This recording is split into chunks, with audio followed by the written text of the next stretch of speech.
High profile ಕೇಸ್ಗಳು ಬೇಗ resolve ಆಗಿಬಿಡ್ತವೆ. ಬಡವ ಮಾತ್ರ ಪೊಲೀಸ್ ಸ್ಟೇಷನ್ಗೆ ಹತ್ತಿದ್ರೆ ಕಷ್ಟ. ಅಯ್ಯೋ ನಮ್ಗೆ ಯಾಕೆ ಬೇಕಾ ಪೊಲೀಸ್ ಸ್ಟೇಷನ್ ಸಹವಾಸ ಅನ್ನೋರ ನಡುವೆ ಈ ಲಂಚ ಮತ್ತು ಕಿರುಕುಳದ ಒಂದು ಶಬ್ದ ಬಹಳ ಆರೋಪ ಯಾವಾಗಲೂ ಇದ್ದೇ ಇರುತ್ತೆ. How do you face these things? ಅಕಸ್ಮಾತ್ ಅವ್ರು ಕಂಪ್ಲೇಂಟೇ ತಗೊಂಡಿಲ್ಲ ಅಂದರೆ ಅದರ ಮೇಲೆ ಅಧಿಕಾರಿಗಳು ಇರ್ತಾರೆ, ಸೊ ಅಲ್ಲಿ ಹೋಗಬೇಕಾಗುತ್ತದೆ. ಇನ್ಫ್ಯಾಕ್ಟ್ ಬಹಳ ಜನ ಇಲ್ಲೂ ಬರ್ತಾರೆ, ನಮ್ಮ ಪೊಲೀಸ್ ಹೆಡ್ ಕ್ವಾರ್ಟರ್ಸ್ಗೂ ಸಹ ಬರ್ತಾರೆ. ಹೌದು sir. Okay,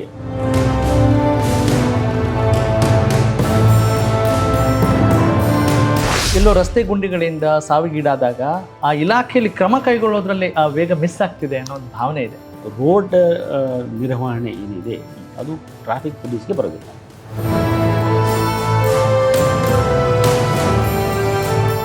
bar and restaurants ಮಧ್ಯೆ ಅಲ್ಲಿ ಸಾಕಷ್ಟು ವೆಹಿಕಲ್ಗಳು ನಿಂತಿರ್ತವೆ, ಅಲ್ಲೇ ಯಾಕೆ ಪೊಲೀಸರು ಹಿಡ್ಕೊಳ್ಬಾರ್ದು, ಯಾಕೆ ಬಂದ ಮೇಲೆ ಹಿಡಿತಾರೆ ಅನ್ನೋ ಒಂದು ಮಾತು ಕೂಡ ಇದೆ. ರೆಸ್ಪಾನ್ಸಿಬಲ್ ಸಿಟಿಸನ್ಸ್ ಆದರೆ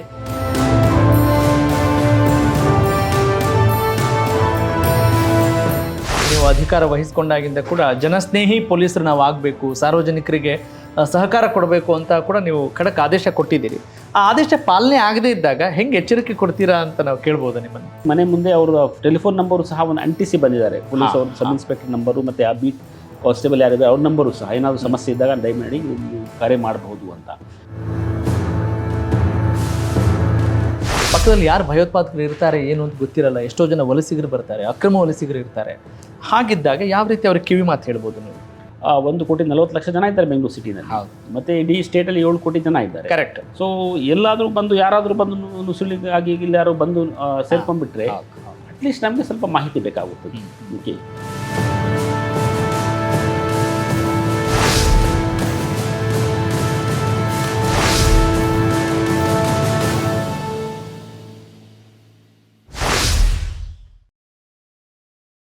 ಸಾರ್ವಜನಿಕರ ಒಂದು ಮಾತಿದೆ, ನಮ್ಮ ಟ್ರಾಫಿಕ್ ಪೊಲೀಸ್ ದಂಡಕ್ಕೆ ವಸೂಲಿ ಮಾಡೋ ವೇಗ ಅದು ಎಲ್ಲೋ ರಸ್ತೆ ಗುಂಡಿಗಳಿಂದ ಸಾವಿಗೀಡಾದಾಗ ಆ ಇಲಾಖೆಯಲ್ಲಿ ಕ್ರಮ ಕೈಗೊಳ್ಳೋದ್ರಲ್ಲಿ ಆ ವೇಗ ಮಿಸ್ ಆಗ್ತಿದೆ ಅನ್ನೋ ಒಂದು ಭಾವನೆ ಇದೆ.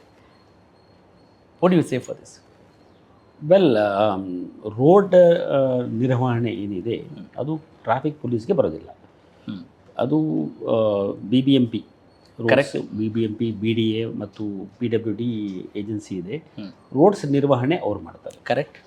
ಈಗ ಟ್ರಾಫಿಕ್ ಪೊಲೀಸ್ ಕೆಲಸ ಇರೋದು 3 ಕೆಲಸ ಇದೆ ಬೆಂಗಳೂರು ಸಿಟಿನಲ್ಲಿ. ಒಂದು ಟ್ರಾಫಿಕ್ ರೆಗ್ಯುಲೇಷನ್, ಅಂದರೆ ರೆಗ್ಯುಲೇಟ್ ಮಾಡೋದು, ಯಾವುದೇ ಟ್ರಾಫಿಕ್ ಎಲ್ಲೂ ನಿಲ್ಲಬಾರ್ದು ಮತ್ತು ಸಿಗ್ನಲ್ ಮೂಲಕ ಎಲ್ಲ ಟ್ರಾಫಿಕ್ ಹೋಗಬೇಕು. ಎರಡನೇದು ಟ್ರಾಫಿಕ್ ಎನ್ಫೋರ್ಸ್ಮೆಂಟ್, ಅಂದರೆ ಎನ್ಫೋರ್ಸ್ಮೆಂಟ್ ಆಫ್ ಲಾ. ಅಂದರೆ ಕಾನೂನು ಏನಿದೆ, ಸಂಚಾರಿ ನಿಯಮಗಳೇನಿದೆ ಅದು ಪಾಲನೆ ಮಾಡಬೇಕು ಎಲ್ಲರೂ. ಅದನ್ನು ಪಾಲನೆ ಮಾಡಿಸೋದು ಕೆಲಸ ಪೊಲೀಸ್ ಅವ್ರದ್ದು ಇದೆ, ಎನ್ಫೋರ್ಸ್ಮೆಂಟ್ ಅಂತ ಹೇಳ್ತೀವಿ. ಮೂರನೇದು ರೋಡ್ ಸೇಫ್ಟಿ, ರಸ್ತೆ ಸುರಕ್ಷತೆ. ಈ 3 ಕೆಲಸ ಮಾತ್ರ ಟ್ರಾಫಿಕ್ ಪೊಲೀಸ್ಗೆ ಮ್ಯಾಂಡೇಟ್ ಇರೋದು ಮತ್ತು ಪೊಲೀಸವ್ರು ಮಾಡೋದು. ಬೇರೆ ರೋಡ್ ನಿರ್ವಹಣೆ ಏನಿದೆ, ರೋಡ್ ನಿರ್ಮಾಣ ಮಾಡೋದು, ಮೇಂಟೈನ್ ಮಾಡೋದು, ಕರೆಕ್ಟ್, ಅದೆಲ್ಲ BBMP ಮತ್ತು BDA ಅವ್ರಿಗೆ ಇರ್ತದೆ. ಇತ್ತೀಚಿನ ದಿನಗಳಲ್ಲಿ ನಾವು ಟ್ರಾಫಿಕ್ನವರು ಪೊಲೀಸ್ ಮುಂಚೆ ಹಿಂದೆ ಏನು ಮಾಡ್ತಾಯಿದ್ರು, ಪೊಲೀಸವರು ನಿಂತ್ಕೊಂಡು ಕೇಸ್ ಹಾಕ್ತಾಯಿದ್ರು. ಕರೆಕ್ಟ್. ನಿಲ್ಲಿಸೋದು, ವೆಹಿಕಲ್ ನಿಲ್ಲಿಸೋದು, ಯಾರ ನಿಯಮ ಉಲ್ಲಂಘನೆ ಮಾಡಿದ್ರೆ ಕೇಸ್ ಹಾಕ್ತಾಯಿದ್ರು. ಅದನ್ನು ಕಡಿವಾಣ ಹಾಕಬೇಕು ಅಂತ ಹೇಳಿ ನಾವು ಬಹಳ ಒಂದು 5-6 ವರ್ಷ ಹಿಂದಿಂದಾನೆ ನಾವು ITMS ಅಂತ ಇಂಟ್ರೊಡ್ಯೂಸ್ ಮಾಡಿದ್ದೀವಿ, ಇಂಟೆಲಿಜೆಂಟ್ ಟ್ರಾಫಿಕ್ ಮ್ಯಾನೇಜ್ಮೆಂಟ್ ಸಿಸ್ಟಮ್. ಅದರ ಪ್ರಕಾರ ನಾವು ಜಾಸ್ತಿ ಆನ್ಲೈನ್ ಕೇಸಸ್ ಹಾಕ್ತೀವಿ. ಯಾಕಂದರೆ ಈಗ ಟೆಕ್ನಾಲಜಿ ಭಾಳ ಚೆನ್ನಾಗಿರೋದ್ರಿಂದ ಯಾರೇ ಟ್ರಾಫಿಕ್ ವೈಲೇಷನ್ ಮಾಡಿದ್ರೆ ಆಟೋಮೆಟಿಕ್ಕಾಗಿ ಅದು ಕ್ಯಾಪ್ಚರ್ ಆಗುತ್ತೆ. ಆಟೋಮೆಟಿಕ್ ನಾವು ಸರ್ವರ್ಗೆ ಹೋಗಿ ಅಲ್ಲಿಂದ ಆಟೋಮೆಟಿಕ್ ಅವರು ಯಾರು ಓನರ್ಸ್, ವೆಹಿಕಲ್ ಓನರ್ ಇದ್ದಾರೆ ಅವ್ರ ಅಡ್ರೆಸ್ಗೆ ನೋಟಿಸ್ ಹೋಗುತ್ತೆ. ಓಕೆ, ಸೊ ಅದರಿಂದ ಈಗ ಏನಾಗಿದೆ, 95% ಕೇಸಸ್ ನಮ್ದು ಏನಿದೆ ಅದು ಆನ್ಲೈನ್ ಮೂಲಕ ಆಗುತ್ತೆ. Only 5% cases wear physical checking ಭಾಳ ಇಂಪಾರ್ಟೆಂಟ್ ಬೇಕೇ ಬೇಕಾಗುತ್ತದೆ. Like drunk and driving for example, ಅದು ಡ್ರಂಕ್ ಆ್ಯಂಡ್ ಡ್ರೈವಿಂಗ್ ಆನ್ಲೈನ್ ಅಥವಾ CCTV ಕ್ಯಾಮ್ರಾ ಮೂಲಕ ಮಾಡೋಕ್ಕಾಗೋದಿಲ್ಲ. ಓಕೆ, ಸೊ ಅಂಥ ಕೇಸಸ್ ಮಾತ್ರ ನಾವು ಈಗ ಫಿಸಿಕಲ್ ಚೆಕಿಂಗ್ ಮಾಡಿ ಮಾಡೋದು. ಅದರ್ವೈಸ್ ನಾರ್ಮಲಿ ಈಗ ಇನ್ಫ್ಯಾಕ್ಟ್ ಯಾವುದೇ ಪೊಲೀಸ್ ಆಫೀಸರ್ಸು ಟ್ರಾಫಿಕ್ ಚೆಕ್ ಮಾಡೋದಕ್ಕೋಸ್ಕರ ನಿಲ್ಲಿಸಬೇಡಿ ಅಂತ ನಾವು ಹೇಳ್ತೀವಿ. ಕರೆಕ್ಟ್. ಓಕೆ, ಆಟೋಮೆಟಿಕ್ ಸರಿ ಆಗುತ್ತೆ. 30-35 ಸಾವಿರ ಕೇಸಸ್ ಎವ್ರಿ ಡೇ ಹಾಕ್ತಾರೆ ಆನ್ಲೈನ್ ಮೂಲಕ, ನೋಟಿಸ್ಗಳು ಹೋಗುತ್ತೆ. ಸೊ ಅದರಿಂದ that is more than enough. Okay, so ಅದರಿಂದ ಈಗ ಅದು ಎರಡನೇದು, ಅದರಿಂದ ಪಾರದರ್ಶತೆಯೂ ಸಹ ಬರ್ತದೆ. ಈಗ ಪೊಲೀಸ್ನವರು ನಿಲ್ಲಿಸಿ ಕೇಸ್ ಹಾಕುವಾಗ ಸ್ವಲ್ಪ ಮೆನಿ ಟೈಮ್ಸ್ ಕಂಪ್ಲೇಂಟ್ಸು ಮತ್ತು ಹರಾಸ್ಮೆಂಟು ಮತ್ತು ಬೇರೆ ಬೇರೆ ಇದೂ ಸಹ ಜನ ಹೇಳ್ತಾರೆ. ಈಗ ನಮ್ಮದೇ ಟೆಕ್ನಾಲಜಿ ಬಳಸಿ ನಾವು ಆನ್ಲೈನ್ ಮೂಲಕ ಕೇಸ್ಗಳು ಆಗ್ತಾ ಇರೋದ್ರಿಂದ ಅದು ಸ್ವಲ್ಪ ಪಾರದರ್ಶತೆಯೂ ಸಹ ಜಾಸ್ತಿ ಇರ್ತದೆ. ಓಕೆ, ಅಂದರೆ ಡಿಜಿಟಲೀಕರಣ ಅಂತ ಬಂದಾಗ ನಿಮ್ಮ ಹೆಸರು ಬಹಳ ಮುಂಚೂಣಿಯಲ್ಲಿದೆ ಈ ಪೊಲೀಸ್ ವ್ಯವಸ್ಥೆಯಲ್ಲಿ. ಆಮೇಲೆ ತುಂಬ ಹೈಟೆಕ್ ಫೆಸಿಲಿಟೀಸ್ ಕೂಡ ಪೊಲೀಸ್ ವ್ಯವಸ್ಥೆಯಲ್ಲಿ ಇರಬೇಕು. ಆಮೇಲೆ ಸಾರ್ವಜನಿಕರನ್ನು ತುಂಬ ಗೌರವಯುತವಾಗಿ ನಡೆಸ್ಕೊಳ್ಬೇಕು, ಯಾವುದೇ ದೌರ್ಜನ್ಯಯುತವಾಗಿ ನಡ್ಕೊಳ್ಬಾರ್ದು ಅನ್ನುವ ಒಂದು ಆದೇಶ ಕೂಡ ನೀವು ಮಾಡಿದ್ದೀರಿ. ಅದು ಎಷ್ಟರ ಮಟ್ಟಿಗೆ ಪಾಲನೆ ಆಗ್ತಾ ಇದೆ ಸೋಫಾರ್? ಈಗ ಬಹುಶಃ ಕೇಸಸ್ ನೀವು ನೋಡ್ತಾ ಇರ್ಬೋದು, ರೋಡ್ಗಳಲ್ಲಿ ನಿಲ್ಲಿಸಿ ಕೇಸ್ ಹಾಕೋದು ಭಾಳ ಕಡಿಮೆ ಇದೆ. ಈಗ ಯಾರು ನಿಲ್ಲಿಸಿ ಕೇಸ್ ಹಾಕೋದು, ಮುಂಚೆ ಎಲ್ಲ ಏನು ಮಾಡ್ತಾ ಇದ್ರು, ಗುಂಪಾಗಿ ಅವ್ರು 5-6 ಜನ ಪೊಲೀಸವರು ಒಟ್ಟಿಗೆ ನಿಂತ್ಕೊಂಡು ಎಲ್ಲ ಕೇಸ್ ಹಾಕೋದು ಮಾಡೋದೆಲ್ಲ ಇರ್ತಾ ಇತ್ತು. ಈಗ ಅದೆಲ್ಲ ಕಡಿವಾಣ ಆಗಿದೆ. ಈಗ ಸರ್, ಒಂದು ಕ್ಯೂರಿಯಾಸಿಟಿ, ಈಗ ನೀವು ಹೇಳಿರೋದಕ್ಕೆ ಹೇಳ್ತಾ ಇದ್ದೀನಿ, ಪೊಲೀಸರು ಎಲ್ಲೋ ಕಳ್ಳರ ರೀತಿ ದೂರ ನಿಂತ್ಕೊಳ್ತಿದ್ರು ಅನ್ನೋ ಒಂದು ಮಾತಿದ್ದಾಗ ನಿಮ್ಗೆ ಹೆಂಗೆ ಅನ್ನಿಸ್ತಿತ್ತು? ಇಷ್ಟು ಪ್ರಾಮಾಣಿಕವಾಗಿ ಕೆಲಸ ಮಾಡ್ತಿದ್ದಾಗ ಅಂಥ ಆರೋಪಗಳನ್ನ ಹೆಂಗೆ ಎದುರಿಸ್ತಿದ್ರಿ ತಾವು? ಹೌದು, ಅದು ಪಾರದರ್ಶಕವಾಗಿರುತ್ತಾ ಇರಲಿಲ್ಲ ಅದರಲ್ಲ. ನನ್ನದೇ ಎಕ್ಸ್ಪೀರಿಯನ್ಸಸ್ಸು ನಾನು ನೋಡಿದ್ದೀನಿ. ಈಗ ಸಾಮಾನ್ಯವಾಗಿ ಈವನ್ ವಿಸಿಬಲ್ ವೈಲೇಷನ್ ಇದ್ರೂ ಸಹ ಪೊಲೀಸರು ವೆಹಿಕಲ್ ನಿಲ್ಲಿಸ್ತಾರೆ ಇದ್ರು ಅಂತ ಭಾಳಷ್ಟು ಕೇಳಿ ಬರ್ತಾ ಇತ್ತು. ಅದಕ್ಕಾಗಿ ಈಗ ನಾವು ಯಾವುದೇ ವೆಹಿಕಲ್ ನಿಲ್ಲಿಸಬೇಡಿ ಅಂತ ನಾವು ಹೇಳ್ತಾ ಇದ್ದೀವಿ. ಯಾವುದೇ ಒಂದು ವೆಹಿಕಲ್ ನಿಲ್ಲಿಸಿ ಕೇಸ್ ಹಾಕೋದು ಅವಶ್ಯಕತೆ ಇಲ್ಲ, ಬೇಕಾಗಿಲ್ಲ. ಯಾಕಂದರೆ ಆಲ್ರೆಡಿ ಕ್ಯಾಮ್ರಾದಲ್ಲಿ ಸೆರೆ ಆಗುತ್ತೆ ಅದು. ಕರೆಕ್ಟ್. ಇನ್ಫ್ಯಾಕ್ಟ್ ಒಬ್ಬ ಯಾರಾದರೂ 2 ವೀಲರ್ನಲ್ಲಿ ಹೆಲ್ಮೆಟ್ ಇಲ್ಲದಲೇ ಒಂದು ಕಡೆಯಿಂದ ಇನ್ನೊಂದು ಕಡೆ ಹೋಗಬೇಕಾದ್ರೆ 5-6 ಕಡೆ ಕ್ಯಾಮ್ರಾದಲ್ಲಿ ಬಂದುಬಿಟ್ಟಿರ್ತದೆ ಅದು. ಹೌದು.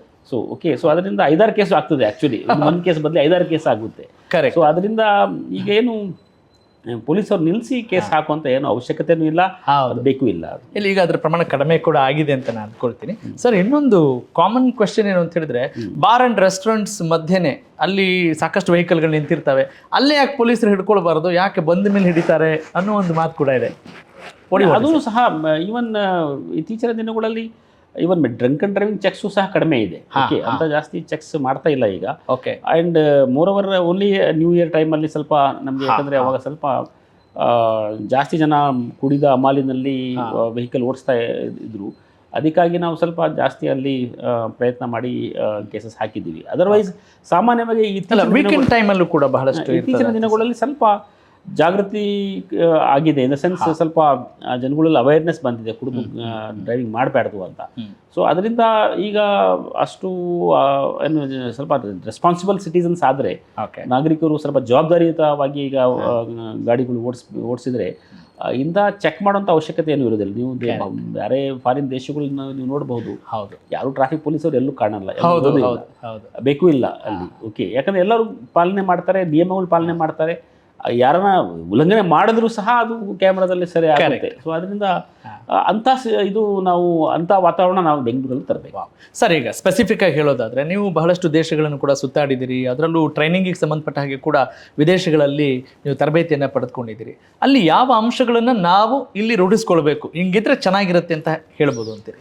ಇಲ್ಲ, ಬಹಳ ಮುಖ್ಯವಾಗಿ ಏನಂದರೆ ಈಗ ಕಾನೂನು ಪರಿಪಾಲನೆ ಕರೆಕ್ಟಾಗಿ ಚೆನ್ನಾಗಿ ಆದರೆ ಅದು ಅವಾಗ ಏನಾಗುತ್ತೆ, ಪೊಲೀಸ್ ವ್ಯವಸ್ಥೆ ಏನಿದೆ ಅಷ್ಟು ಜಾಸ್ತಿ ಅವಶ್ಯಕತೆ ಬರೋದಿಲ್ಲ. ಓಕೆ, ಅಂಥ ವಿಸಿಬಲ್ ಪೊಲೀಸಿಂಗೂ ಸಹ ಬೇಕಿರೋದಿಲ್ಲ. ಓಕೆ, ಅದರಿಂದ ಸಾರ್ವಜನಿಕರು ಆದಷ್ಟು ಕಾನೂನು ಪರಿಪಾಲನೆ ಮಾಡಬೇಕು. ಅವಾಗ ಏನಾಗುತ್ತೆ, ಪೊಲೀಸ್ ವ್ಯವಸ್ಥೆನೂ ಸಹ ಅಷ್ಟೇ ಪಾರದರ್ಶಕವಾಗಿ ಆಗುತ್ತೆ. ಈಗ ಕರೆಕ್ಟಾಗಿ ಎಲ್ಲರೂ ರೂಲ್ಸ್ ಫಾಲೋ ಮಾಡಿಕೊಂಡು, ನಿಯಮಗಳು ಫಾಲೋ ಮಾಡಿಕೊಂಡು ಹೋಗ್ತಾ ಇದ್ರೆ ಅವಾಗ ಏನಾಗುತ್ತೆ, ಪೊಲೀಸ್ ಕೆಲಸನೂ ಬಹಳ ಕಡಿಮೆ ಆಗುತ್ತೆ. ಮತ್ತು ಸಾರ್ವಜನಿಕರು ಈಗ ಏನು ಪೊಲೀಸ್ ಸ್ವಲ್ಪ ದೂರ ಇರಬೇಕು ಅಂತ ಏನು ಸಾರ್ವಜನಿಕರ ಮನಸ್ಸಲ್ಲಿ ಇರ್ತದೆ ಅದು ಹೋಗುತ್ತೆ. ಈಗ ವಿದೇಶದಲ್ಲಿ ಪೊಲೀಸ್ಗೆ ಫಸ್ಟ್ ಫ್ರೆಂಡ್ ಅಂತ ಹೇಳ್ತಾರೆ, ಮೊದಲನೇ ಸ್ನೇಹಿತ. ಅಂದರೆ ಯಾವುದೇ ಸನ್ನಿವೇಶ ಅಥವಾ ಯಾವುದೇ ಆಪತ್ತ ಟೈಮಲ್ಲಿ ಜನ ನೋಡೋದು ಪೊಲೀಸ್ಗೆನೆ, ಭೇಟಿ ಮಾಡೋದು ಪೊಲೀಸ್ ಅವರಿಗೆ. ಅವ್ರ ಮನೆಯವ್ರಿಗೆ ಹೇಳೋದಿಲ್ಲ, ಬಟ್ ಪೊಲೀಸ್ ಅವ್ರಿಗೆ ಹೇಳ್ತಾರೆ. ಯಾಕಂದ್ರೆ ಅವ್ರಿಗೆ ನಂಬಿಕೆ ಇದೆ, ಪೊಲೀಸ್ ಮೇಲೆ ನಂಬಿಕೆ ಇದೆ. ಪೊಲೀಸವರು ನಮಗಾಗಿ ಇದ್ದಾರೆ, ನಮ್ಮ ಕಷ್ಟ ಸುಖ ನೋಡ್ತಾರೆ, ಮತ್ತು ಏನು ಇದು ಸಮಸ್ಯೆ ಬರ್ತದೆ ಅದನ್ನು ಬಗೆಹರಿಸ್ತಾರೆ ಅಂತ. ಸೊ ಅದರಿಂದ ಅದೇ ರೀತಿ ನಾವು ಸಹ ಪೊಲೀಸವರು ಸಹ ಅದೇ ರೀತಿ ಅಷ್ಟೇ ಮಟ್ಟದಲ್ಲಿ ನಾವು ಜನಸ್ನೇಹಿಯಾಗಿ ಕೆಲಸ ಮಾಡಿದ್ರೆ ಐ ಥಿಂಕ್ ಸಾರ್ವಜನಿಕರು ಏನು ದೂರ ಇರಬೇಕು ಅಂತ ಮನಸ್ಸಿರ್ತದೆ ಅದನ್ನು ಸಹ ಹೋಗಿ ಒಳ್ಳೆ ಒಂದು ಬಾಂಧವ್ಯ ಬರ್ತದೆ. ಅವಾಗ ಸಮಾಜದಲ್ಲಿ ಒಳ್ಳೆ ಶಾಂತಿಯುತ ವಾತಾವರಣ ನಿರ್ಮಾಣ ಮಾಡಲಿಕ್ಕೆ ಅನುಕೂಲ ಆಗುತ್ತೆ. ಇಲ್ಲ, ನಿಜ ಸರ್. ಯಾಕಂದರೆ ನೀವು ಅಧಿಕಾರ ವಹಿಸ್ಕೊಂಡಾಗಿಂದ ಕೂಡ ಜನಸ್ನೇಹಿ ಪೊಲೀಸರು ನಾವು ಆಗಬೇಕು, ಸಾರ್ವಜನಿಕರಿಗೆ ಸಹಕಾರ ಕೊಡಬೇಕು ಅಂತ ಕೂಡ ನೀವು ಖಡಕ್ ಆದೇಶ ಕೊಟ್ಟಿದ್ದೀರಿ. ಆ ಆದೇಶ ಪಾಲನೆ ಆಗದೇ ಇದ್ದಾಗ ಹೆಂಗೆ ಎಚ್ಚರಿಕೆ ಕೊಡ್ತೀರಾ ಅಂತ ನಾವು ಕೇಳ್ಬೋದಾ ನಿಮ್ಮನ್ನು? ಇಲ್ಲ, ಈಗ ನಾವು ಒಂದು 6 ತಿಂಗಳ ಹಿಂದೆ ಒಂದು ಹೊಸ ಯೋಜನೆ ಸೌಜನ್ಯಯುತವಾದಂತಹ ಮನೆ ಮನೆಗೆ ಪೊಲೀಸ್ ಅಂತ. ಮನೆ ಮನೆಗೆ ಪೊಲೀಸ್ ಪ್ರಾರಂಭ ಮಾಡಿದ ಮೇಲೆ ಎಲ್ಲ ಪೊಲೀಸವರು, ಬೀಟ್ ಪೊಲೀಸವರು ಎಲ್ಲ ಮನೆಗಳಿಗೂ ವಿಸಿಟ್ ಮಾಡಿದ್ದಾರೆ. ಮತ್ತೆ ಮನೆ ಮುಂದೆ ಅವರ ಟೆಲಿಫೋನ್ ನಂಬರು ಸಹ ಒಂದು ಅಂಟಿಸಿ ಬಂದಿದ್ದಾರೆ. ಪೊಲೀಸ್ ಅವರು ಸಬ್ ಇನ್ಸ್ಪೆಕ್ಟರ್ ನಂಬರು ಮತ್ತು ಆ ಬೀಟ್ ಕಾನ್ಸ್ಟೇಬಲ್ ಯಾರಿದ್ದಾರೆ ಅವ್ರ ನಂಬರು ಸಹ ಏನಾದರೂ ಸಮಸ್ಯೆ ಇದ್ದಾಗ ದಯಮಾಡಿ ನೀವು ಕರೆ ಮಾಡಬಹುದು ಅಂತ. ಮತ್ತು ಅದರ ಜೊತೆಗೆ ನಮಗೆ ಮಾಹಿತಿನೂ ಇದೆ, ಯಾವ ಮನೆಯಲ್ಲಿ ಯಾರಿದ್ದಾರೆ ಆ ಮಾಹಿತಿನೂ ನಮಗೆ ಬಹಳ ಚೆನ್ನಾಗಿ ಈಗ ಇದೆ. ಸೊ ಅದೇ ಒಂದು ಬೇಸ್ ಇಟ್ಕೊಂಡು ನಾವು ಈಗ ಹೊಸದಾಗಿ ಮೊನ್ನೆ ಆಸರೆ ಅಂತ ಶುರು ಮಾಡಿದ್ದೀವಿ. ಆಸರೆ ಆ್ಯಕ್ಚುಲಿ ನಾನು 1998 ಉಡುಪಿ ಜಿಲ್ಲೆಯಲ್ಲಿ ಪ್ರಾರಂಭ ಮಾಡಿದ್ದೆ. ಹೌದು.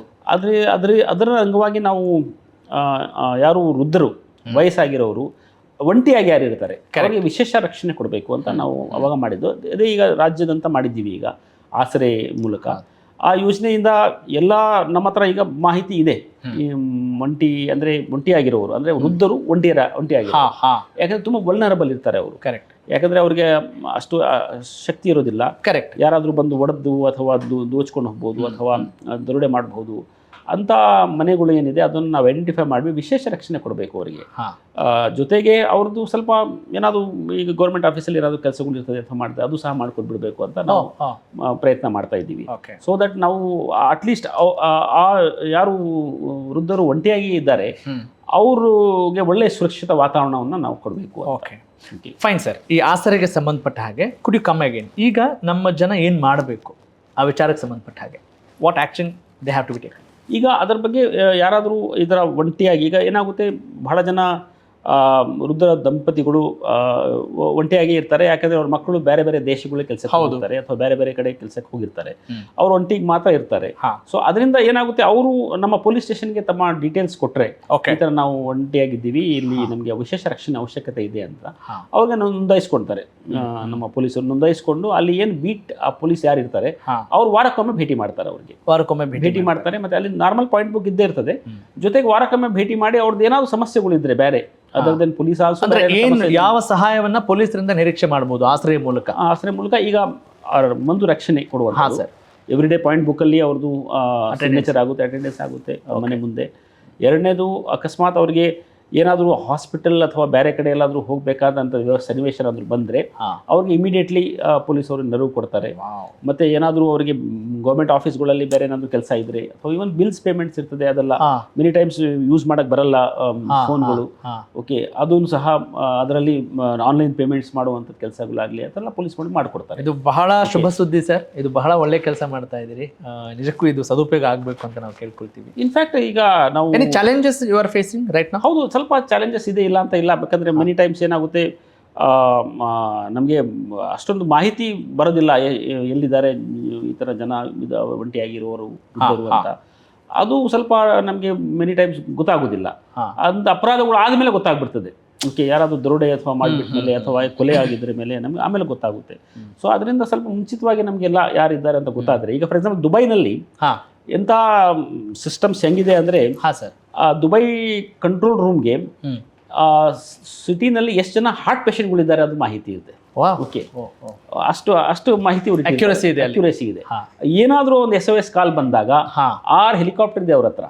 ಓಕೆ, ಅವರು ಇಮಿಡಿಯೇಟ್ಲಿ ಅವ್ರಿಗೆ ಶಿಫ್ಟ್ ಮಾಡೋದು ವ್ಯವಸ್ಥೆ ಆಗುತ್ತೆ ಅಲ್ಲಿಂದ. ಮತ್ತು ಆ್ಯಂಬುಲೆನ್ಸ್ ಕಳಿಸುವಂಥ ವ್ಯವಸ್ಥೆ. ಮತ್ತು ಆ್ಯಂಬುಲೆನ್ಸ್ ಅಲ್ಲಿ ಹೋದ್ಮೇಲೆ ಯಾರೋ ಜೊತೆಗೆ ಡಾಕ್ಟರ್ ಹೋಗ್ತಾರೆ, ಅಲ್ಲಿ ಅವರು ಏನು ಇಮಿಡಿಯೇಟ್ ಡಯಾಗ್ನೋಸ್ ಮಾಡಿ ಆಂಬುಲೆನ್ಸ್ ಬರುವಾಗ ಇಲ್ಲಿ ಡಾಕ್ಟರ್ ಮಾನಿಟರ್ ಮಾಡ್ತಾ ಇರ್ತಾರೆ. ಪೊಲೀಸ್ ಕಂಟ್ರೋಲ್ ರೂಮಿಂದ ಮಾನಿಟರ್ ಮಾಡ್ತಾರೆ ಅವ್ರ ಹೆಲ್ತ್ನ. ಓಕೆ, ಸೊ ಅಂಥ ಅಷ್ಟು ಅಡ್ವಾನ್ಸ್ ಮೆಕ್ಯಾನಿಸಮ್ಸ್ ಇದೆ ಅಲ್ಲಿ. ಮೇ ಬಿ ಮುಂದಿನ ದಿನಗಳಲ್ಲಿ ನಾವು ಮುಟ್ಟಬಹುದು ಆ ಹಂತಕ್ಕೆ. ಬಟ್ ಈಗ ಸ್ವಲ್ಪ ಹೆಜ್ಜೆಗಳು ನಾವು ಹಾಕ್ತಾ ಇದ್ದೀವಿ. ಸೂಪರ್ ಸರ್, ನಿಜಕ್ಕೂ ಬಹಳ ಖುಷಿ ಸಮಾಚಾರ. ಈಗ ಈ ಕಾರ್ಯಕ್ರಮ ನೋಡ್ತಾ ಇರುವಂತಹ ವೀಕ್ಷಕರಲ್ಲಿ ವೃದ್ಧರು ಇರ್ತಾರೆ, ಒಬ್ಬರೇ ಇರ್ತಾರೆ, ಅವರು ಪೊಲೀಸ್ ಸ್ಟೇಷನ್ಗೆ ಹೋಗ್ಬೇಕಾ ಅಥವಾ ಏನಾದರೂ ನಂಬರ್ ತೆಗೆದುಕೊಳ್ಬೇಕಾ, ಅವ್ರು ಹೇಗೆ ಮಾಡ್ಕೊಳ್ಬೋದು, ಇದ್ರ ಅನುಕೂಲ ಪಡ್ಕೊಳ್ಬೋದು? ಈಗ ಮನೆಗೆ ಪೊಲೀಸ್ ನಲ್ಲಿ ನಾವು ಆಲ್ರೆಡಿ ಅವ್ರಿಗೆ ನಮ್ಮ ಪೊಲೀಸ್ ಯಾರು ಆ ಬೀಟ್ ಕಾನ್ಸ್ಟೇಬಲ್ ಯಾರಿದ್ದಾರೆ ಆ ಏರಿಯಾದು ಆಲ್ರೆಡಿ ಅವ್ರು ಮನೆಗೆ ತಲುಪಿಸಿದೀವಿ ನಂಬರ್ಗಳು ಅವ್ರದ್ದು. ಹೌದು, ಮತ್ತೆ ಸಬ್ ಇನ್ಸ್ಪೆಕ್ಟರ್ SHO ನಂಬರ್ಸ್ ಸಹ ಅವರೇ ಕೊಟ್ಟಿದ್ದೀವಿ ಈಗ. ಸೊ ಅದರಿಂದ ಅವರು ಕಾಂಟ್ಯಾಕ್ಟ್ ಮಾಡಬಹುದು ಇಮಿಡಿಯೇಟ್ಲಿ. ಈಗ ತಾನೇ ಶುರುವಾಗಿರೋದ್ರಿಂದ ಮೊನ್ನೆ 17ನೇ ತಾರೀಕು ನಾವು ಲಾಂಚ್ ಮಾಡಿದ್ದೀವಿ. So it me take little time, but ಆಗುತ್ತೆ ಅದೆಲ್ಲ ನೀಟಾಗಿ ಮಾಡ್ತೀವಿ. Very nice sir. ಒಂದೇ ಸರ್, ಈಗ ಹೈ ಪ್ರೊಫೈಲ್ ಕೇಸ್ಗಳು ಬೇಗ ಏನು ರಿಸಾಲ್ವ್ ಆಗಿಬಿಡ್ತವೆ. ಬಡವ ಮಾತ್ರ ಪೊಲೀಸ್ ಸ್ಟೇಷನ್ಗೆ ಹತ್ತಿದ್ರೆ ಕಷ್ಟ, ಅಯ್ಯೋ ನಮ್ಗೆ ಯಾಕೆ ಬೇಕಾ ಪೊಲೀಸ್ ಸ್ಟೇಷನ್ ಸಹವಾಸ ಅನ್ನೋರ ನಡುವೆ ಈ ಲಂಚ ಮತ್ತು ಕಿರುಕುಳದ ಒಂದು ಶಬ್ದ, ಬಹಳ ಆರೋಪ ಯಾವಾಗಲೂ ಇದ್ದೇ ಇರುತ್ತೆ. How do you face these things sir? ಅದು ಸ್ವಲ್ಪ ಜಾಗೃತಿ ಆಗಿರಬೇಕು. ಸಾರ್ವಜನಿಕರು ಸ್ವಲ್ಪ ಜಾಗೃತಿ ಆಗಿದ್ದರೆ ನಾರ್ಮಲಿ ಇಂಥ ಸಮಸ್ಯೆಗಳು ಬರೋದಿಲ್ಲ. ಈಗ ಏನಾಗುತ್ತೆ, ಈಗ ಪೊಲೀಸ್ ಸ್ಟೇಷನ್ಗೆ ಹೋಗಿ ಕಂಪ್ಲೇಂಟ್ ಕೊಟ್ಟರೆ ಕಂಪ್ಲೇಂಟ್ ರಿಸೀವ್ ಮಾಡಬೇಕು ಪೊಲೀಸ್ ಅವರು. ಓಕೆ, ಕಾಗ್ನಿಸಬಲ್ ಅಥವಾ ನಾನ್ ಕಾಗ್ನಿಸಬಲ್ ಇರ್ತದೆ. ಪೊಲೀಸ್ ಆ ಕಂಪ್ಲೇಂಟ್ ಸ್ವರೂಪ ನೋಡಿ ಅದರ ಅನುಗುಣವಾಗಿ ಕೆಲಸ ಮಾಡ್ತಾರೆ. ಅಕಸ್ಮಾತ್ ಅವ್ರು ಕಂಪ್ಲೇಂಟೇ ತಗೊಂಡಿಲ್ಲ ಅಂದರೆ ಅದರ ಮೇಲೆ ಅಧಿಕಾರಿಗಳು ಇರ್ತಾರೆ. ಸೊ ಅಲ್ಲಿ ಹೋಗಬೇಕಾಗುತ್ತದೆ. ಇನ್ಫ್ಯಾಕ್ಟ್ ಬಹಳ ಜನ ಇಲ್ಲೂ ಬರ್ತಾರೆ, ನಮ್ಮ ಪೊಲೀಸ್ ಹೆಡ್ ಕ್ವಾರ್ಟರ್ಸ್ಗೂ ಸಹ ಬರ್ತಾರೆ. ಹೌದು ಸರ್. ಓಕೆ, ಸೊ ಇಲ್ಲಿಂದ ನಾವು ನಮ್ಮ ಗ್ರೀವೆನ್ಸಸ್ ಅಲ್ಲೇ ಮಾಡಿದ್ದೀವಿ. ಇಲ್ಲಿ ಒಬ್ಬರು ಅಡಿಷನಲ್ ಡಿ ಜಿ ಅವ್ರು ನೋಡ್ಕೊಳ್ತಾರೆ, ಅವ್ರಿಗೆ ಭೇಟಿ ಮಾಡ್ತಾರೆ. ಅವರು ಅಲ್ಲಿಂದ ಇಲ್ಲಿ ಸಾಮಾನ್ಯವಾಗಿ ಸಂಬಂಧಪಟ್ಟ ಜಿಲ್ಲೆಗಳಿಗೆ ಮಾತಾಡಿ ಅವ್ರದ್ದು ಏನು ಕಂಪ್ಲೇಂಟ್ಸ್ ಏನಿದೆ ಅದರ ಬಗ್ಗೆ ಗಮನ ಹರಿಸಬೇಕು ಅಂತ ನಾವು ಇಲ್ಲಿ ತಿಳುವಳಿಕೆ ಕೊಡ್ತೀವಿ. ಸೊ ಅದೇ ರೀತಿ ಸಾರ್ವಜನಿಕರು ಸಹ ಅಲ್ಲಿ ಪೊಲೀಸ್ ಸ್ಟೇಷನ್ನಲ್ಲಿ ಸ್ವೀಕಾರ ಮಾಡಿಲ್ಲ ಅಂದರೆ ಜಿಲ್ಲಾ ವರಿಷ್ಠ ಅಧಿಕಾರಿಗಳು ಇರ್ತಾರೆ, ಅವ್ರಿಗೆ ಭೇಟಿ ಮಾಡಿದ್ರೆ ಆಟೋಮೆಟಿಕ್ ಅದು ಎಲ್ಲ ಕೆಲಸಗಳು ಆಗುತ್ತೆ. ಓಕೆ, ಅವ್ರು ಭೇಟಿ ಮಾಡಬೇಕು. ಇಲ್ಲಾಂದರೆ ಆನ್ಲೈನ್ ಸಹ ಅವರು ಈಗ ಕಂಪ್ಲೇಂಟ್ಸ್ ಕೊಡಬಹುದು. ಆ ಸಿಸ್ಟಮ್ಸ್ ಈಗ ಹೊಸ BNS ಕಾಯ್ದೆ ಬಂದ ಮೇಲೆ ಫೆಸಿಲಿಟೀಸ್ ಈಗ ಫಾರ್ ರಿಜಿಸ್ಟ್ರೇಷನ್ ಆಫ್ ಕೇಸಸ್ ಮತ್ತು ರಿಜಿಸ್ಟ್ರೇಷನ್ ಆಫ್ ಕಂಪ್ಲೇಂಟ್ಸ್ ಏನಿದೆ ಅದು ಸ್ವಲ್ಪ ಹೆಚ್ಚಾಗಿದೆ ಸರ್. ಅಂದರೆ ಈಗ ಹೇಗೆ ಮಾಡಬೇಕು? ಈಗ ಕಂಪ್ಲೇಂಟ್ ತೊಗೊಂಡಿಲ್ಲ ಅಂತ ಹೇಳಿದ ತಕ್ಷಣ ಡಿಜಿಟಲಿ ಅವರು ಕಂಪ್ಲೇಂಟ್ ಕೊಡಬೇಕು ಅಂದರೆ ಏನು ಮಾಡಬೇಕು? ಈಗ ಮೋಸ್ಟ್ ಇಂಪಾರ್ಟೆಂಟ್ ಥಿಂಗ್ 1930 ಸೈಬರ್ ಕ್ರೈಮ್ಗೆ ಎಕ್ಸ್ಕ್ಲೂಸಿವ್ ನಾವು ಕೊಟ್ಟಿದ್ದೀವಿ. ಸರ್. ಆ ಸೈಬರ್ ಕ್ರೈಮ್ ಇದರ ಪ್ರಕಾರ ನಾವು ಇಮಿಡಿಯೇಟ್ 1930 ಕಾಲ್ ಬಂದ ತಕ್ಷಣ ಅದು ಆಟೋಮೆಟಿಕ್ ಕನೆಕ್ಟ್ ಆಗುತ್ತೆ ನಮ್ಮ ಸೈಬರ್ ಪೊಲೀಸ್ ಸ್ಟೇಷನ್ಗೆ. ಓಕೆ, ಸೊ ಅದರಿಂದ ಅದು ಆಟೋಮೆಟಿಕ್ ಆಗುತ್ತೆ ಎಲ್ಲ. ಓಕೆ, ಆ್ಯಂಡ್ ಅಲ್ಲಿ ಯಾರು ಹೆಲ್ಪ್ಲೈನ್ ನಮ್ದು ಏನಿದೆ ಅಲ್ಲಿ ಪೊಲೀಸವರು ಇರೋದಿಲ್ಲ, ಅಂದರೆ ಔಟ್ಸೋರ್ಸ್ ಸ್ಟಾಫ್ ನಾವು ಇಟ್ಟಿರ್ತೀವಿ. ಅವ್ರ ಕೆಲಸ ಇಮಿಡಿಯೇಟ್ಲಿ ಏನಿರ್ತದೆ ಅಂದರೆ ಬ್ಯಾಂಕ್ಗೆ ಕಾಂಟ್ಯಾಕ್ಟ್ ಮಾಡುವಂಥದ್ದು ಮತ್ತು ಸೈಬರ್ ಪೊಲೀಸ್ ಸ್ಟೇಷನ್ ಕಾಂಟ್ಯಾಕ್ಟ್ ಮಾಡುವಂಥದ್ದು ಇಮಿಡಿಯೇಟ್ ಆಗುತ್ತೆ, ಅದು ಆಟೋಮೆಟಿಕ್. ಸೊ ಈಗ ಫ್ರೀಸಿಂಗ್ ಆಫ್ ಅಕೌಂಟ್ ಇರ್ತದೆ, ಯಾವುದಾದ್ರು ಅಕೌಂಟಿಂದ ನಮ್ಮ ದುಡ್ಡು ಹೋಗ್ತಾ ಇದೆ ಅಂತ ಹೇಳಿದ ತಕ್ಷಣ ಅದು ಇಮಿಡಿಯೇಟ್ಲಿ ಬ್ಯಾಂಕ್ ಮಾಹಿತಿ ಹೋಗುತ್ತೆ 1930 ಇಂದ. ಸೊ ಅದು ಆಟೋಮೆಟಿಕ್ ಇದೆ. ನಂತರ ಕೇಸ್ ರಿಜಿಸ್ಟರ್ ಮಾಡೋದೆಲ್ಲ ಮಾಡೋದು ಆಮೇಲೆ ಆಗುತ್ತೆ. ಬಟ್ ಇಮಿಡಿಯೇಟ್ ಅಟೆನ್ಷನ್ ಅಥವಾ ಇಮಿಡಿಯೇಟ್ ರಿಲೀಫ್ ಏನಿದೆ ಅದು ಆ ಥರ ಆಗಿಬಿಡ್ತದೆ. ಅದೇ ರೀತಿ 112 ಇದೆ. 112 ಅದು ನ್ಯಾಷನಲ್ ಹೆಲ್ಪ್ಲೈನ್ ನಂಬರ್. ಈಗ ಅದು ಈ ದೇಶದಲ್ಲಿ ಎಲ್ಲಿ ಬೇಕಾದರೂ ನೀವು 112 ನೀವು ಫೋನ್ ಮಾಡಿದ್ರೆ ಇಮಿಡಿಯೇಟ್ ಪೊಲೀಸ್ ಅಟೆನ್ಷನ್ ನಿಮಗೆ ಸಿಗುತ್ತೆ. ಮತ್ತು ರೆಸ್ಪಾನ್ಸ್ ಟೈಮ್ ಪೊಲೀಸ್ದು ಸಹ ಭಾಳ ಫಾಸ್ಟ್ ಇದೆ. ಈಗ ಬೆಂಗಳೂರು ಸಿಟಿನಲ್ಲಿ 6 to 7 ಮಿನಿಟ್ಸ್ ಇದೆ. 6 ಇಂದ 7 ನಿಮಿಷದಲ್ಲಿ ನಿಮಗೆ ಪೊಲೀಸ್ ಅವರು 6 ಮಿನಿಟ್ಸಲ್ಲಿ ಬರ್ತಾರೆ. ರೂರಲ್ ಏರಿಯಾಸ್ ಸ್ವಲ್ಪ ಟೈಮ್ ಆಗುತ್ತೆ, 15 20 ನಿಮಿಷ ಬೇಕಾಗುತ್ತದೆ ರೂರಲ್ ಏರಿಯಾಸಲ್ಲಿ ಮತ್ತು ಬೇರೆ ನಗರಗಳಲ್ಲಿ. ಬಟ್ ಇಲ್ಲಿ ಬೆಂಗಳೂರು ಸಿಟಿಯಲ್ಲಿ 6 ಇಂದ 7 ನಿಮಿಷದಲ್ಲಿ ನಮಗೆ ಎಲ್ಲರಿಗೂ ಪೊಲೀಸ್ ನೆರವು ಸಿಗುತ್ತೆ. ಸೊ ಆ ಒಂದು ಉಪಯೋಗ ಮಾಡ್ಕೊಬೇಕು ಅಂತ ನಾನು ಹೇಳ್ತೀನಿ. ಅದು ರೆಕಾರ್ಡೆಡ್ ಆಗಿಬಿಡ್ತದೆ ಅದೆಲ್ಲ. ನೀವು ಕರೆ ಮಾಡಿರೋದು ಮತ್ತು ಏನು ಸಮಸ್ಯೆ ಇದೆ ಹೇಳಿರೋದು ಅದೆಲ್ಲ ರೆಕಾರ್ಡ್ ಆಗಿರ್ತದೆ. ಸೊ ಮುಂದೆ ಅದು SSGನಲ್ಲೂ ಸಹ ಬರ್ತದೆ. ಅದು ಕೇಸ್ ಕೊಡೋದಕ್ಕೆ ಮತ್ತು ಕಂಪ್ಲೇಂಟ್ಸ್ ರಿಜಿಸ್ಟರ್ ಮಾಡಲಿಕ್ಕೆ ಅನುಕೂಲ ಆಗುತ್ತೆ. ಸರ್, ಹಾಗೆಯೇ ಈಗ ಆ್ಯಂಟಿ ಟೆರರಿಸಮ್ಗೆ ಸಂಬಂಧಪಟ್ಟ ಹಾಗೆ ಕೂಡ ತಾವು ಬಹಳಷ್ಟು ಕೆಲಸ ಮಾಡ್ತಾ ಇದ್ದೀರಿ. ಈ ನಿಟ್ಟಿನಲ್ಲಿ ಜನರಿಗೆ ನಾವು ಯಾವ ರೀತಿ ಸಲಹೆ ಕೊಡಬಹುದು? ಪಕ್ಕದಲ್ಲಿ ಯಾರು ಭಯೋತ್ಪಾದಕರು ಇರ್ತಾರೆ ಏನು ಅಂತ ಗೊತ್ತಿರಲ್ಲ, ಎಷ್ಟೋ ಜನ ವಲಸಿಗರು ಬರ್ತಾರೆ, ಅಕ್ರಮ ವಲಸಿಗರು ಇರ್ತಾರೆ. ಹಾಗಿದ್ದಾಗ ಯಾವ ರೀತಿ ಅವ್ರಿಗೆ ಕಿವಿ ಮಾತು ಹೇಳ್ಬೋದು ನೀವು? ಈಗ ಸಸ್ಪಿಷಿಯಸ್ ಜನ, ಅಕಸ್ಮಾತ್ ಅಕ್ಕಪಕ್ಕ ಅನುಮಾನಾಸ್ಪದ ಜನ ಯಾರನ್ನ ಕಂಡ್ರೆ ಅದರ ಬಗ್ಗೆ ಸ್ವಲ್ಪ ಮಾಹಿತಿ ಪೊಲೀಸರಿಗೆ ಕೊಡಬೇಕು ಅಂತ ನಾವು ಹೇಳ್ತೀವಿ. ಏನಾಗುತ್ತೆ, ಬಹಳಷ್ಟು ಜನ ಅನುಮಾನವಾಗಿ ಇರ್ತಾರೆ. ಮೆನಿ ಟೈಮ್ಸ್ ಏನಾಗುತ್ತೆ, ಸಾಮಾನ್ಯವಾಗಿ ಸರಳ ಜೀವನದಲ್ಲಿ ನಾರ್ಮಲ್ ಸರ್ಕಮ್ಸ್ಟೆನ್ಸಸ್ಸಲ್ಲಿ ಲೈಫ್ ಏನು ನಡೀತಾ ಇರ್ತದೆ ಅದರ ಸ್ವಲ್ಪ ವಿಭಿನ್ನವಾಗಿ ಸ್ವಲ್ಪ ಏನಾದರೂ ಕಂಡ್ರೆ ಅದರ ಬಗ್ಗೆ ಮಾಹಿತಿ ಕೊಡಬೇಕು ಅಂತ ನಾವು ಹೇಳ್ತೀವಿ. ಪೊಲೀಸ್ ಸ್ಟೇಷನ್ಗೆ ಮಾಹಿತಿ ಕೊಟ್ಟರೆ ಅದೇನಾಗುತ್ತೆ, ಆವಾಗ ನಮಗೆ ಸ್ವಲ್ಪ ಅನುಕೂಲ ಆಗುತ್ತೆ. ಆ್ಯಂಡ್ ಮೋರವರ್ ಈಗ ಅದು ನಾವು ಮನೆ ಪೊಲೀಸಿಂದ ಕಾನ್ಸ್ಟೇಬಲ್ಸ್ ಮತ್ತು ಸಬ್ ಇನ್ಸ್ಪೆಕ್ಟರ್ ನಂಬರ್ಗಳು ಕೊಡ್ತಾ ಇರೋದ್ರಿಂದ ಇಮಿಡಿಯೇಟ್ ಫೋನ್ ಮಾಡಿ ಹೇಳಿಬಿಡ್ಬೋದು. ಈವನ್ ಮೆನಿ ಟೈಮ್ಸ್ ಅಕಸ್ಮಾತ್ ಅವ್ರ ಹೆಸರು ಬರಬಾರ್ದು ಅಂತ ಏನಾದರೂ ಗೋಪ್ಯವಾಗೂ ಸಹ ಹೇಳ್ಬೋದು, ಈ ಥರ ಇದೆ ಅಂತ, ಈ ಥರ ಯಾರೋ ಅನುಮಾನವಾಗಿದ್ದಾರೆ, ಇಲ್ಲಿ ಅನುಮಾನವಾಗಿ ನಡ್ಕೊಳ್ತಾ ಇದ್ದಾರೆ, ಇದರ ಬಗ್ಗೆ ಸ್ವಲ್ಪ ಪರಿಶೀಲನೆ ಮಾಡಿ ಅಂತ ಪರಿಶೀಲನೆ ಮಾಡ್ತಾರೆ ಪೊಲೀಸವರು.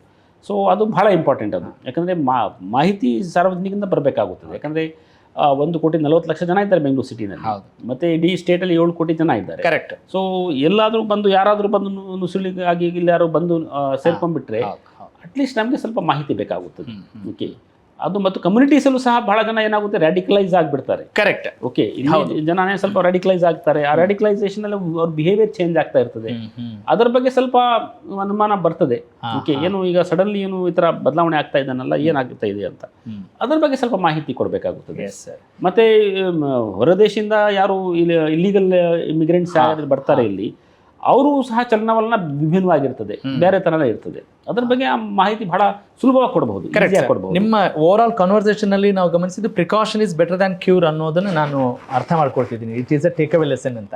ಹಿಂಗಿರುವಾಗ ಅಕ್ರಮ ವಲಸಿಗರ ಆಗೋಕೆ ಬಿಡದೇ ಇರೋಂಗೆ ಏನಾದರೂ ಮಾಡ್ಲಿಕ್ಕೆ ಸಾಧ್ಯ ಇದೆಯಾ ಅಂತ, ಅಂದ್ರೆ ಅವ್ರಿಗೆ ಸುಲಭವಾಗಿ ಆಧಾರ್ ಕಾರ್ಡ್ಗಳನ್ನು ಮಾಡ್ಕೊಡ್ಲಿಕ್ಕೆ ಆಗ್ತಾ ಇದೆ ಇಲ್ಲ, ಇದು ಯಾವ ಅಂಡರಲ್ಲಿ ಬರುತ್ತೆ, ಹಿಂಗೆ ಮಾಡ್ಬೇಕಿದೆಲ್ಲ ಅನ್ನೋ ಒಂದು ಸಾಮಾನ್ಯ ಜನರ ಪ್ರಶ್ನೆ. ನಾರ್ಮಲಿ ಏನಾಗಿದೆ, ಪೊಲೀಸ್ ಅವರು ನಾರ್ಮಲಿ ನಮ್ಮ ಇಂಟೆಲಿಜೆನ್ಸ್ ಏಜೆನ್ಸೀಸ್ ಇದ್ದಾರೆ, ಹಾಂ ಸರ್, ಅವ್ರ ಜೊತೆ ಕೆಲಸ ಮಾಡ್ತಾರೆ.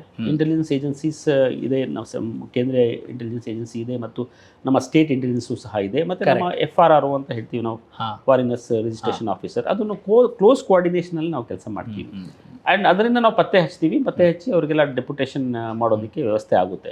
ಸೊ ಅದರಲ್ಲಿ ಬಹಳಷ್ಟು ಕಾರ್ಯವಿಧಾನ ನಮ್ದಿದೆ, ನಾವು ಅದು ನಾರ್ಮಲಿ ಸಾರ್ವಜನಿಕರು ಹೇಳೋದಿಲ್ಲ ನಾವು. ಸೊ ಅದೇ ಒಂದು ಕಾರ್ಯವಿಧಾನಗಳಿದೆ, ಅದರ ಪ್ರಕಾರ ನಾವು ಕೆಲಸ ಮಾಡ್ತೀವಿ. ಬಟ್ ಇದರಲ್ಲಿ ಬಹಳ ಮುಖ್ಯ ಪಾತ್ರ ಸಾರ್ವಜನಿಕರ ಮಾಹಿತಿ ಏನಿದೆ ಅದು ಬಹಳ ಬೇಕಾಗುತ್ತದೆ. ಅದನ್ನು ಸಾರ್ವಜನಿಕರು ಸ್ವಲ್ಪ ಅದರ ಬಗ್ಗೆ ಜಾಸ್ತಿ ಮಾಹಿತಿ ನಮಗೆ ಕೊಟ್ಟರೆ, ಏನಾದರೂ ಈ ಥರ ಅನುಮಾನಾಸ್ಪದ ವ್ಯಕ್ತಿಗಳಾಗಲಿ ಅಥವಾ ಬೇರೆ ಯಾರಾದರೂ ವಲಸಿಗರು ಇಲ್ಲಿ ಬಂದು ಸೇರಿರೋದ್ರ ಬಗ್ಗೆ ಮಾಹಿತಿ ಕೊಟ್ಟರೆ ನಮಗೆ ಅನುಕೂಲ ಆಗುತ್ತೆ. ಎಸ್ ಸರ್, ನೀವು ಮಾತನಾಡ್ತಾ ಇರೋದು ನೋಡಿದ್ರೆ ನಿಜಕ್ಕೂ ಖುಷಿ ಆಗುತ್ತೆ. ಯಾಕಂತ ಹೇಳಿದ್ರೆ ಪೊಲೀಸರು ಅಂದ ತಕ್ಷಣ ನಮಗೆ ಗೌರವಕ್ಕಿಂತ ಭಯನೇ ಜಾಸ್ತಿ ಅಂತಿರುತ್ತೆ. ಹಾಗಾಗಿ ಈ ಮೂಲಕ ಸಲೀಂ ಸರ್ ಹೇಳ್ತಾ ಇದ್ದಾರೆ, ಜನಸ್ನೇಹಿ ಪೊಲೀಸರೇ ನಾವು ಅಂತ ನೀವು ಈ ಮೂಲಕ ಅವರಿಗೆ ಆಶ್ವಾಸನೆ ಕೊಡ್ಬೋದು. ಹಾಗಾಗಿ ನಿಮ್ಮ ಹತ್ರ ಅವ್ರು ಬಂದು ಮಾಹಿತಿ ಕೊಡ್ಬೋದು ಸರ್, ಪೊಲೀಸರಿಗೆ ಮಾಹಿತಿ ಕೊಡ್ತಾರೆ ಅಂತ ಅಂದ್ಕೊಳ್ತೀನಿ. ಆ್ಯಂಡ್ ಈಗ ನೀವು ಬಹಳಷ್ಟು ಹಗರಣಗಳ ಒಂದು ತನಿಖಾ ನೇತೃತ್ವವನ್ನು ವಹಿಸ್ಕೊಂಡಿದ್ದೀರಿ, SITಗಳನ್ನು. ಅದರಲ್ಲಿ SITಗಳು ಅಂತ ಹೇಳಿದರೆ ಬರೀ ಅಂದುಕೊಂಡಷ್ಟು ಪರಿಣಾಮಕಾರಿಯಾಗಿ ಕೆಲಸ ಮಾಡಲಿಕ್ಕೆ, ಲಾಜಿಕಲ್ ಎಂಡ್ ತಲುಪಲಿಕ್ಕೆ ಸಾಧ್ಯವಾಗ್ತಾ ಇಲ್ಲ ಅನ್ನೋ ಕೂಗಿಗೆ ಏನಾದರೂ ನಿಮ್ಮ ಹತ್ರ ಉತ್ತರ ಇದೆ ಸರ್? ಇಲ್ಲ, ಆ ಥರ ಇಲ್ಲ. ಯಾಕಂದರೆ ಸ್ಪೆಷಲ್ ಇನ್ವೆಸ್ಟಿಗೇಷನ್ ಟೀಮ್ಗಳು ಮಾಡೋದು ಒಂದು ಸಮಗ್ರವಾದ ತನಿಖೆ ಮಾಡೋದಕ್ಕೋಸ್ಕರ. ಯಾಕಂದರೆ ಈಗ ಒಂದು ಸಬ್ ಇನ್ಸ್ಪೆಕ್ಟರ್ PSI ಹಗರಣ ಇರಬಹುದು, ಹೌದು, ಅದಕ್ಕೆ ಸಮಗ್ರವಾದ ತನಿಖೆ ಅದು ಬಹಳಷ್ಟು ಬಡ ಅಭ್ಯರ್ಥಿಗಳ ಒಂದು ನಂಬಿಕೆಯನ್ನು ಅಲುಗಾಡಿಸಿದಂಥ ಪ್ರಕರಣ ಸರ್. ಅದನ್ನು ನೀವು ಹೇಗೆ ಫೇಸ್ ಮಾಡಿದ್ರಿ ಅಂತ ಹೇಳ್ತಾ ಹೋಗ್ಬೋದು. ಅದರಿಂದ ಈಗ ಏನಾಗಿದೆ, ಲಾಟ್ ಆಫ್ ಅದರಲ್ಲಿ ತುಂಬ ಬೇರೆ ಬೇರೆ ಲೆವೆಲ್ಸಲ್ಲಿ ಬೇರೆ ಬೇರೆ ರೀತಿಯಲ್ಲಿ ಅದು ಸ್ವಲ್ಪ ಅಕ್ರಮ ಆಗಿದೆ. ಸೊ ಅದರಿಂದ ಈಗ ಫಾರ್ ಎಕ್ಸಾಂಪಲ್ ನಾವು ಸ್ವಲ್ಪ ಜಿಲ್ಲೆಗಳಲ್ಲಿ ಬ್ಲೂಟೂತ್ ಯೂಸ್ ಮಾಡಿ ಪೂರ್ತಿ ಕಾಪಿ ಮಾಡುವಂಥ ವ್ಯವಸ್ಥೆನೂ ಸಹ ಆಗಿತ್ತು. ಮತ್ತು ಇಲ್ಲಿ ಬೆಂಗಳೂರು ನಗರದಲ್ಲೇ ನಮ್ಮ ಈವನ್ ಆನ್ಸರ್ ಶೀಟೇ ಚೇಂಜ್ ಆಗುವಂಥದ್ದು ಇದಾಗಿತ್ತು. ಆಲ್ ದಿ ಸಮಗ್ರವಾಗಿ ತನಿಖೆ ಮಾಡಿ ನಾವು ಆಲ್ಮೋಸ್ಟ್ 117 ಜನಕ್ಕೆ ದಸ್ತಗಿರಿ ಮಾಡಿ, ಅದರಲ್ಲಿ 39 ಜನ ಪೊಲೀಸವರು ಆಫೀಸರ್ಸು ಮತ್ತು ಪೊಲೀಸ್ ಸಿಬ್ಬಂದಿಗಳು ಸಹ ಇನ್ವಾಲ್ವ್ ಆಗಿದ್ದರು, ಮತ್ತು ಒಂದು 53 ಅಭ್ಯರ್ಥಿಗಳು ಸಹ ಇನ್ವಾಲ್ವ್ ಆಗಿದ್ದರು. ಸೊ ಎಲ್ಲರಿಗೂ ಸಹ ನಾವು ಕಠಿಣ ಶಿಕ್ಷೆಗೆ ಒಳಪಡಿಸಿದ್ದೀವಿ. ಮತ್ತು ಎಕ್ಸಾಮ್ ಕ್ಯಾನ್ಸಲ್ ಮಾಡಿರೋದ್ರಿಂದ ಮತ್ತು ಬೇರೆ ಫ್ರೆಶ್ ಎಕ್ಸಾಮ್ ಮಾಡಿರೋದ್ರಿಂದ ಅದು ಪಾರದರ್ಶಕತೆಯಾಗಿ ಒಂದು ರೆಕ್ರೂಟ್ಮೆಂಟ್ ಮಾಡಲಿಕ್ಕೆ ಅನುಕೂಲ ಆಯಿತು. What is the status of that investigation sir? ಎಲ್ಲ ಕೇಸಸ್ ಈಗ ಚಾರ್ಜ್ ಶೀಟ್ ಆಗಿದೆ, 17 ಕೇಸ್ ಇದೆ, 17 ಕೇಸು ಸಹ ಚಾರ್ಜ್ ಶೀಟ್ ಆಗಿ ಈಗ ಟ್ರಯಲ್ ಸ್ಟಾರ್ಟ್ ಆಗ್ತಾ ಇದೆ. ಓಕೆ, ಅದರಲ್ಲಿ ಬಹಳ ಜನ ಇನ್ನೂ ಜೈಲಲ್ಲೇ ಇದ್ದಾರೆ. ಸೊ ಪರ್ಟಿಕ್ಯುಲರ್ಲಿ ಯಾರು ಕಿಂಗ್ ಪಿನ್ಸ್ ಇದ್ದಾರೆ ಅವರೆಲ್ಲ ಜೈಲಲ್ಲಿ ಇರೋದ್ರಿಂದ ತನಿಖೆ ಗುಣಮಟ್ಟ ಬಹಳ ಚೆನ್ನಾಗಿದೆ. ಸರ್, you may have heard this, I don't know. ಅಂದರೆ ಇಲ್ಲಿ ಸಣ್ಣ ಸಣ್ಣ ಮೀನುಗಳನ್ನು ಹಿಡಿತಾರೆ, ಅದರ ದೊಡ್ಡ ತಿಮಿಂಗ್ಲುಗಳನ್ನು, ದೊಡ್ಡ ತಲೆಗಳನ್ನು ಹಿಡಿಲಿಕ್ಕೆ ಸಾಧ್ಯವಾಗಿರೋದಿಲ್ಲ ಅನ್ನುವ ಮಾತು ಕೂಡ ಇದೆ. ಆ ಆರೋಪಕ್ಕೆ ನಿಮ್ಮ ಉತ್ತರ ಏನು ಸರ್?